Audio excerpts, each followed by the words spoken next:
कळवणच्या शेतमजूर प्रकरणाला आता वेगळंच वळण लागलंय। या शेतमजुराचं अपहरण करून हत्या केल्याचा आरोप करत कळवण पोलीस स्टेशनवर दगडफेक करण्यात आली होती। मात्र हा शेतमजूर त्याच्याच घरात सापडल्याची माहिती विभागीय पोलीस अधिकारी सूर्यवंशी यांनी दिली। कळवण पोलीस स्टेशनवर दगडफेक करणाऱ्यांवर आता कठोर कारवाई करणार असल्याची माहितीही त्यांनी प्रसार माध्यमांशी बोलताना दिली। परवा जो विठोबा पवार हा 3 तारखेला मिसिंग झाला होता, त्या संदर्भात मिसिंग दाखल होती आणि काल त्या अनुषंगाने आपण किडनॅपिंग विथ अॅट्रॉसिटीज आपण गुन्हा दाखल केला होता पोलीस स्टेशनला।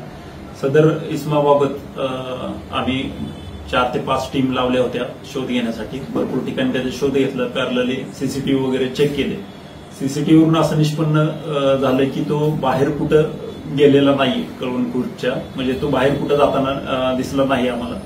त्यावरून आम्ही कळवणखुर्दमध्येच जास्तीत जास्त लक्ष देऊन जी शेती आहे मक्याची, इतर ठिकाणी लक्ष देणं वगैरे ह्या गोष्टी सुरू केल्या आणि काही विश्वसनीय माहिती मिळाली आम्हाला की तो त्याच्या घरामध्ये असण्याची दाट शक्यता आहे। त्यावरून आम्ही टीम पाठवली आणि टीमने ज्यावेळी घरझडती घेतली त्यावेळी तो घरामध्ये मिळून आला। त्याची तब्येत ठीक आहे। आता त्याच्याकडे पुढील तपास आम्ही करत आहोत आणि या घटनेमागे नक्की सूत्रधार कोण आहे आणि त्याच्या मागे कोण मास्टरमाइंड आहे याचाही आम्ही सखोल तपास करतोय आणि योग्य ती कायदेशीर कारवाई आम्ही करीत आहोत। सर, कालची दगडफेकीची घटना झाली त्या संदर्भात आपण गुन्हा दाखल केलाय का आणि त्यावर काही कारवाई होणार आहे? कालची जी दगडफेक झाली त्यामध्ये जे काही समाजकंटक होते तर त्यांच्यावरती आम्ही गुन्हा दाखल केलेला आहे आणि येत्या नजीकच्या काळात त्यांच्यावरती आम्ही कठोर कारवाई करणार आहोत। स्टार 24 फास्ट न्यूज साठी माधव खाबिया सह सागर गांगुर्डे, नाशिक।